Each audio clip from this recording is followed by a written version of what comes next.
तो समास का प्रकरण हमारा चल रहा है। मैं डॉक्टर वीरेंद्र शुक्ल। समास प्रकरण के दूसरे खंड में आप देखें कि तीसरा है कर्मधारय समास। पहले खंड में आपने समास की परिभाषा, अव्ययीभाव समास और तत्पुरुष समास को बहुत कायदे से पढ़ लिया है। मैंने ढेर सारे उदाहरणों के साथ तत्पुरुष समास को समझाने का आपको प्रयास किया है। तो दूसरे खंड में आपका पुनः स्वागत है। और देखें, तीसरा हमारा समास है कर्मधारय समास। कर्मधारय की परिभाषा देख लेते हैं एक लाइन में, बहुत सरल है। इसमें प्रथम पद विशेषण और दूसरा पद विशेष्य होता है या उपमेय उपमान संबंध होता है। या तो प्रथम पद विशेषण होगा, दूसरा पद विशेष्य होगा या उपमेय उपमान संबंध होगा। अब आप देखें, उदाहरण से बात क्लियर होगी। जैसे महाजन, महाकवि, काली मिर्च, कापुरुष, नीलगाय, ये 5 शब्द आपके सम्मुख मैंने रखा है। अब देखें, महाजन, महाजन में महा माने बड़ा, ये विशेषण है और जन विशेष्य है। तो महाजन, महान है जो जन, ऐसे हम इसका समास विग्रह करेंगे। दूसरा शब्द देखें, महाकवि, महान है जो कवि। तो कवि क्या है? महान है। कवि की विशेषता हो गई महान, तो प्रथम पद विशेषण हो गया। तीसरा देखें, काली मिर्च, मिर्च कैसी है? मिर्च काली है, तो काला शब्द विशेषण बता रहा है मिर्च का। कापुरुष, का शब्द विशेषण बता रहा है पुरुष का। का माने कायर, वह पुरुष जो कायर हो, तो पुरुष की विशेषता हो गई। नीलगाय, गाय की क्या खासियत है? गाय नीली है, तो पहला शब्द विशेषण देख लीजिए, नील गाय। अब इसका हम विग्रह करते हैं। चलिए विग्रह देखिए, महान है जो जन, ये विग्रह हो गया। महाकवि का महान है जो कवि, काली मिर्च का काली है जो मिर्च, कापुरुष का कायर है जो पुरुष, और नीलगाय का नीली है जो गाय। ये इस तरह का विग्रह करेंगे हम कि महाजन, महान है जो जन, महाकवि, महान है जो कवि, काली मिर्च, काली है जो मिर्च, कापुरुष, कायर है जो पुरुष, नीलगाय, नीले है जो गाय। ये हो गया इसका विग्रह। कुछ अन्य उदाहरण देखते हैं। कृष्ण सर्प, सर्प माने सांप, कृष्ण माने काला। सांप कैसा है? काला है, तो कृष्ण शब्द कायर इस सांप की विशेषता बतला रहा है, तो इसमें प्रथम पद विशेषण होता है, कृष्ण विशेषण हो गया। अब इसका विग्रह कैसे करेंगे? काला है जो सांप। सत्पुरुष, सत्य माने सच्चा पुरुष, सत्पुरुष सच्चा पुरुष। इसका विग्रह करेंगे हम, सच्चा है जो पुरुष। सद्गति, सच्ची है जो गति। चंद्रमुख, चंद्रमा के समान मुख। कमल नयन, कमल के समान नयन। अब नीचे वाले दोनों उदाहरणों पर आपका ध्यान चाहता हूं कि चंद्रमुख, चंद्रमा के समान मुख, इसका हम विग्रह ऐसे करेंगे। यहां उपमेय उपमान संबंध है, मुख की तुलना की गई है चंद्रमा से। चंद्रमुख, चंद्रमा के समान मुख। जहां उपमेय उपमान भाव आ जाए, जहां किसी एक वस्तु की तुलना किसी दूसरी प्रसिद्ध वस्तु से की जाए, वहां उपमेय उपमान भाव होता है। कमल नयन, नयन कैसे हैं? कमल के समान है, तो जहां कमल के समान नयन, चंद्रमा के समान मुख, इस तरह का हम विग्रह करेंगे और ये कर्मधारय समास के अंतर्गत आएंगे। तो कर्मधारय कहाँ होता है? जहां प्रथम पद विशेषण, दूसरा पद विशेष्य हो या उपमेय उपमान भाव हो। आपने ये उदाहरण देखा, एक बार कायदे से दोहरा लीजिए, कर्मधारय समास बिल्कुल क्लियर हो जाएगा। और अब अगला है द्विगु समास। द्विगु, देखें ये चीज़ें व्याकरण की चीज़ है और इसे एक से ज़्यादा बार दोहरा लीजिए। जितनी बार आप दोहराएंगे मामला उतना क्लियर होता जाएगा। और साथ साथ आपके पास जो आपको जो सपोर्टिंग गाइड है जो भी है, आप उससे जितना भी उदाहरण कर सकते हैं उतना उदाहरण क्लियर कर लीजिए, जिससे आपका ये समास पूरी तरह से पक्का हो जाए। चौथा है द्विगु समास। द्विगु समास, देखो द्विगु शब्द का जो शाब्दिक अर्थ है वो द्वय माने दो और गु माने गाय, दो गाय। जहां गिनती हो वहां द्विगु समास होता है, सीधा सीधा बस इतना ही मतलब है। इसका हम जो लिखेंगे, इसका प्रथम पद संख्यावाची होता है। संख्यावाची माने आपको संख्या बताए वो संख्यावाची होता है, सीधा सा इसकी परिभाषा इतने कर लीजिए कि इसका प्रथम पद संख्यावाची होता है। जिसमें गिनती के अक्षर आ जाएं प्रथम पद में, वहां द्विगु समास होता है। जैसे चौराहा। कुछ प्रमुख शब्द जो द्विगु समास के उदाहरणों में हैं, मैं आपको उन्हें कराए देता हूं। पंचवटी, तिरंगा, अठन्नी, और कुछ शब्द हैं त्रिकोण, त्रिकोण, दोपहर, अष्टाध्यायी, और एक शब्द और है त्रिलोक। त्रिलोक। अब देखें कि इसका प्रथम पद संख्यावाची होता है। इस समास में जो भी शब्द आएगा उसका प्रथम खंड संख्या में होगा। देखिए चौराहा 4 संख्या आ गई, पंचवटी 5 संख्या आ गई, तिरंगा 3 संख्या आ गई, अठन्नी 8 संख्या आ गई। ऐसे ही त्रिकोण में 3 कोण, दोपहर में 2 प्रहर, अष्टाध्यायी में अष्ट संख्या आ गई, और त्रिलोक में 3 संख्या आ गई।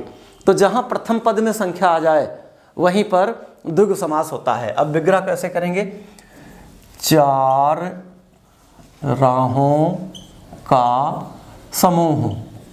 विग्रह ऐसे करेंगे हम, 4 राहों का समूह या समाहार, आप दोनों चीजें लिख सकते हो, चाहे समूह लिखो चाहे समाहार लिखो। 4 राहों का समूह वो होता है चौराहा। पंचवटी 5 पेड़ों का समूह। तीसरा 3 रंगों का समूह। चौथा 8 आनों का समूह। 8 आना, पुराने समय में जो गणना की इकाई होती थी, पैसा होता था, उसे 8 आना बोलते थे, 50 पैसा भी कहते थे। तो ये है अठन्नी, 8 आनों का समूह। तिरंगा 3 रंगों का समूह। पंचवटी 5 पेड़ों का समूह।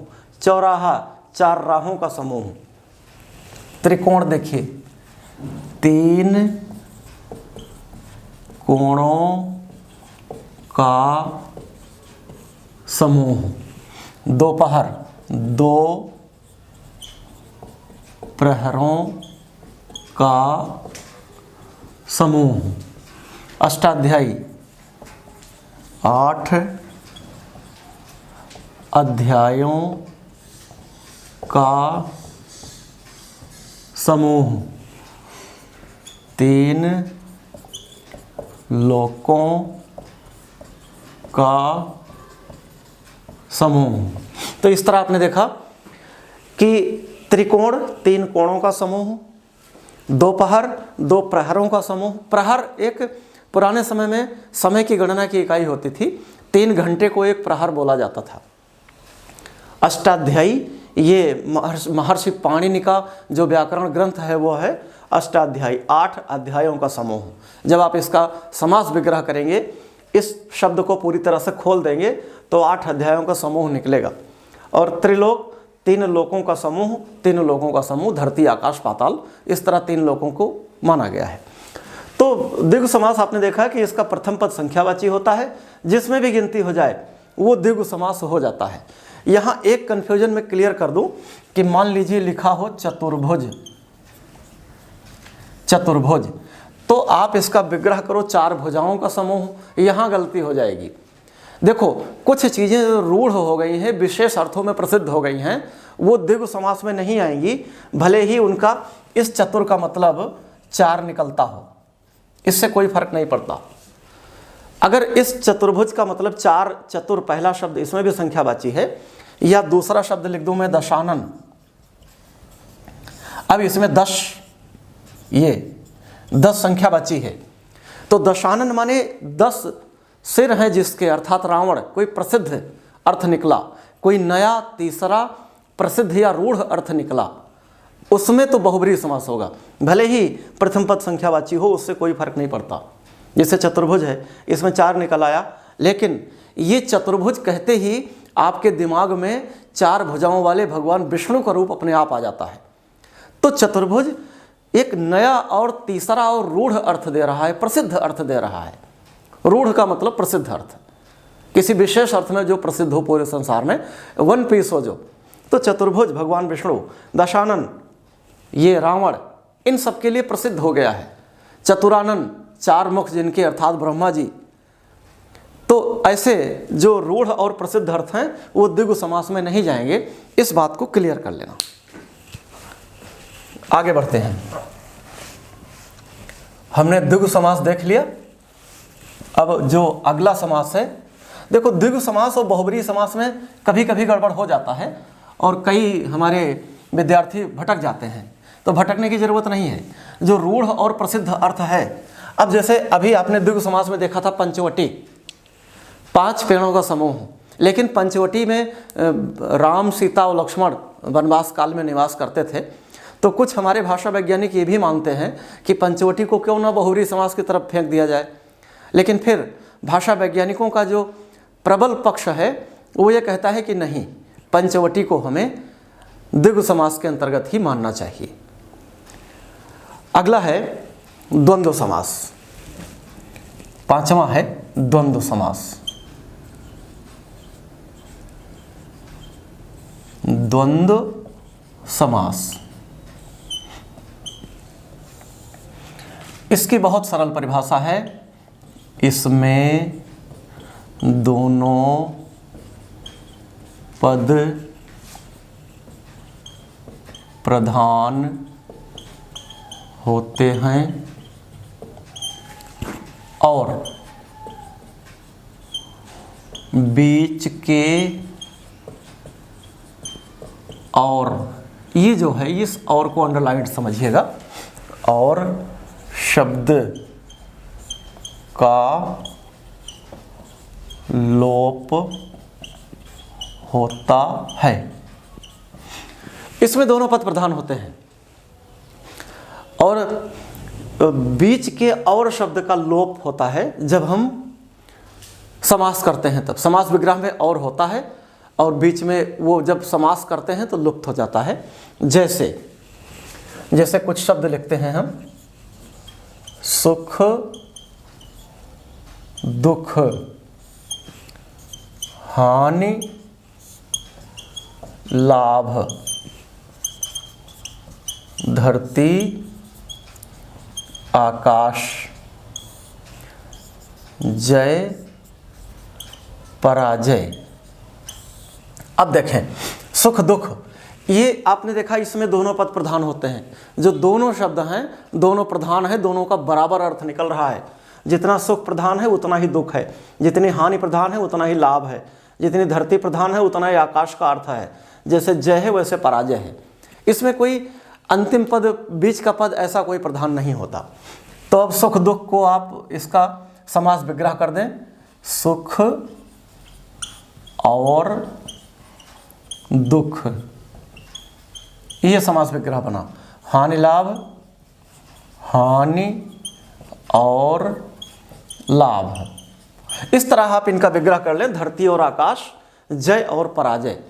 अब आप फिर से परिभाषा देखें, इसमें दोनों पद प्रधान होते हैं और बीच के और शब्द का लोप होता है।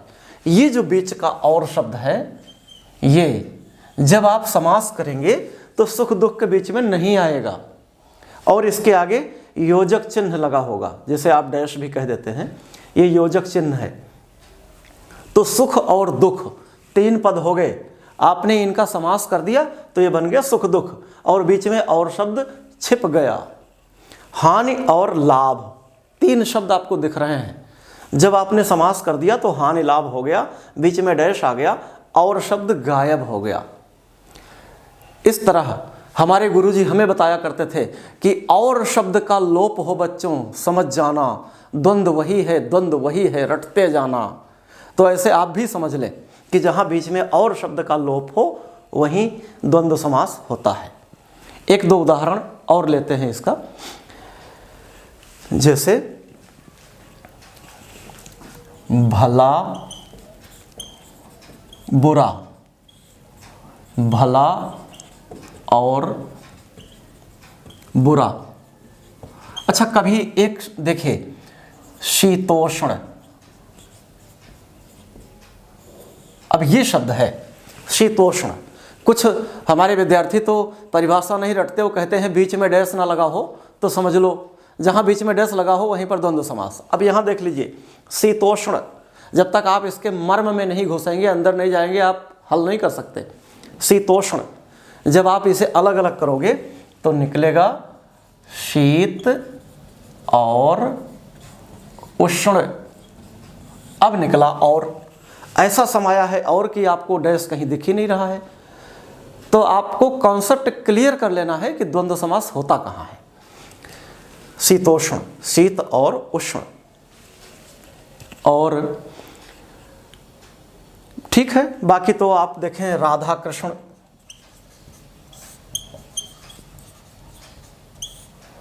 अपना पराया, जितना भी आप चाहें, और ढेर सारे उदाहरण आपको मिल जाएंगे। बहुत बढ़िया, और ढेर सारे उदाहरणों के साथ अपनी गाइड, अपनी पुस्तक से इस द्वंद्व समास का जितना ज़्यादा आप अभ्यास करेंगे उतनी चीज़ें आपके माइंड में क्लियर होती जाएंगी और फिट होती जाएंगी। तो इस तरह द्वंद्व समास हो गया। अब हमारा छठा और अंतिम समास है बहुव्रीहि समास। द्वंद्व का मतलब जोड़ा, जहाँ जोड़े के शब्द हों वहाँ द्वंद्व होता है। द्वंद्व का मतलब ही जोड़ा होता है। पुराने समय में योद्धा द्वंद्व युद्ध किया करते थे, मतलब सिर्फ 2 लोग ही युद्ध करते थे, कोई तीसरा नहीं कूदता था उनके बीच में। तो द्वंद्व का मतलब जोड़ा। द्वंद्वो अहम द्विगुरपि एक पुराना श्लोक है जिसके आधार पर समास की रचना हुई है। तो अब छठा और अंतिम देखते हैं बहुव्रीहि समास। बहुव्रीहि समास, बहु माने बहुत और व्रीहि माने अनाज, जिसके पास ढेर सारा अनाज हो वह बहुव्रीहि कहलाता है। इसकी परिभाषा लिखेंगे कि इसमें पदों का अपना अर्थ न होकर बल्कि कोई तीसरा नया या रूढ़ अर्थ निकलता है। कोई तीसरा नया और रूढ़ अर्थ निकलता है। रूढ़ का मतलब विशेष अर्थ में जो प्रसिद्ध हो। उदाहरण से देखेंगे, जैसे गिरधर, जैसे पीतांबर, जैसे लंबोदर, जैसे गजानन, जैसे दशानन। अब देखें गिरधर, जैसे माखन चोर, जैसे पुरुषोत्तम। कुछ प्रमुख शब्द मैंने लिख दिया पुरुषोत्तम। अब देखें गिरधर, इसका जब हम विग्रह करेंगे तो गिरि को धारण करने वाले हैं जो, ब्रैकेट में आएगा कृष्ण। देखें गिरिधर, गिरि को धारण करने वाले हैं जो, अर्थात श्री कृष्ण। कृष्ण ने एक बार पर्वत को अपने उस सबसे वाली कनिष्ठिका उंगली पे उठा लिया था, तब से उन्हें गिरधारी कहा गया है। गिरिधर का मतलब जिन्होंने पहाड़ धारण किया, अकेले हैं श्री कृष्ण जिन्होंने पहाड़ धारण किया था, इसलिए गिरधर शब्द बहुब्रीहि समास में जाएगा। पीतांबर, पीले हैं वस्त्र जिनके, पीला वस्त्र कौन पहनता था? ये भी श्री कृष्ण पहनते थे, तो ये एकमेव हैं, अकेले हैं, इसलिए ये रूढ़ हो गया है पीतांबर।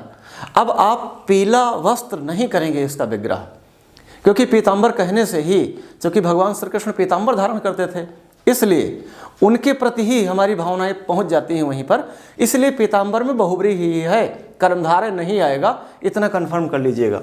लंबोदर, लंबा है उदर, उदर माने पेट, जिनका, अर्थात गणेश, गणेश जी का पेट बड़ा है इसलिए उन्हें लंबोदर कहते हैं।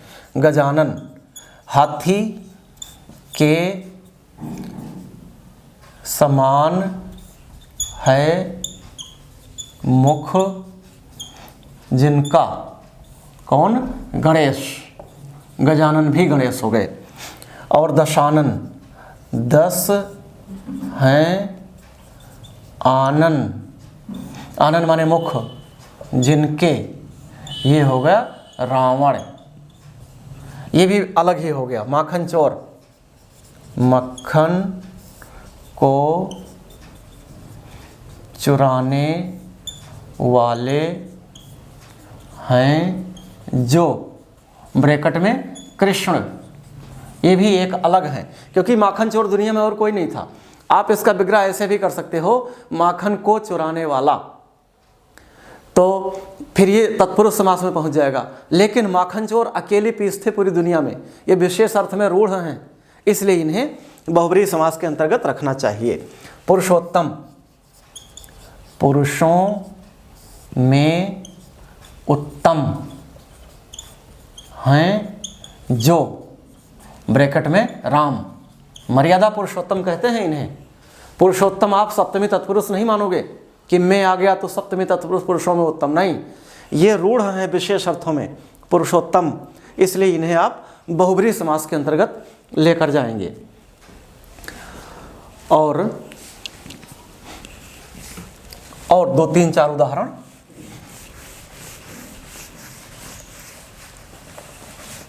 देखें मृत्युंजय बहुत प्यारा उदाहरण है, और नीलकंठ, जैसे हमने लिख दिया नीलकंठ।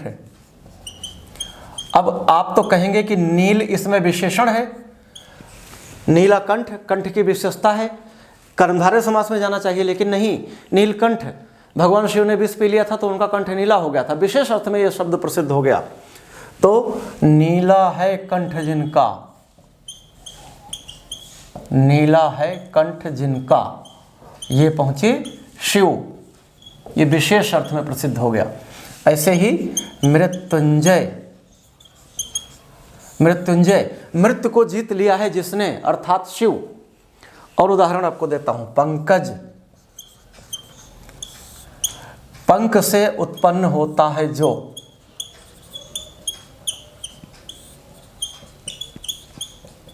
होता है जो, अब ब्रैकेट में आएगा कमल, पंकज कमल के लिए रूढ़ है। और 1-2 शब्द ले लेते हैं। विषधर, जैसे विषधर, मृगेंद्र, गजेंद्र आदि जितने भी शब्द आए ये सब बहुब्रीहि समास के अंतर्गत जाएंगे। जहां भी कोई प्रसिद्ध अर्थ आ गया, एक आ जाए 12 सिंघा, बड़ा कंफ्यूजन रहता है। 12 सिंघा, इसे सिंघा बोलते, सिंघा नहीं होता, सिंह जिसके 12 हैं। अब 12 सिंघा, 12 से आप द्विगु समास में मत ले जाइएगा। एक ही जीव होता है जिसके 12 सिंग होते हैं, तरह तरह के सिंगों में उसमें कई कई शाखाएं होती हैं। तो एक विशेष प्रकार का हिरण 12 सिंगा भी बहुब्रीहि समास के अंतर्गत जाएगा। तो इस तरह बहुब्रीहि समास जिसमें अपना अर्थ ना होकर उन पदों का, बल्कि कोई नया तीसरा प्रसिद्ध और रूढ़ अर्थ निकले, प्रसिद्ध अर्थ निकले, वह बहुब्रीहि समास होता है। तो इस तरह आपने समास को पूरी तरह से क्लियर कर लिया है। आशा ही नहीं पूर्ण विश्वास है कि समास की जो संकल्पना है, अवधारणा है, आपके दिमाग में क्लियर हो गई होगी। और एक निवेदन और है कि मेरे वीडियो को कृपया सब्सक्राइब, लाइक और शेयर जरूर कीजिएगा। शेष अगली कक्षा में मिलते हैं, तब तक के लिए जय हिंदी।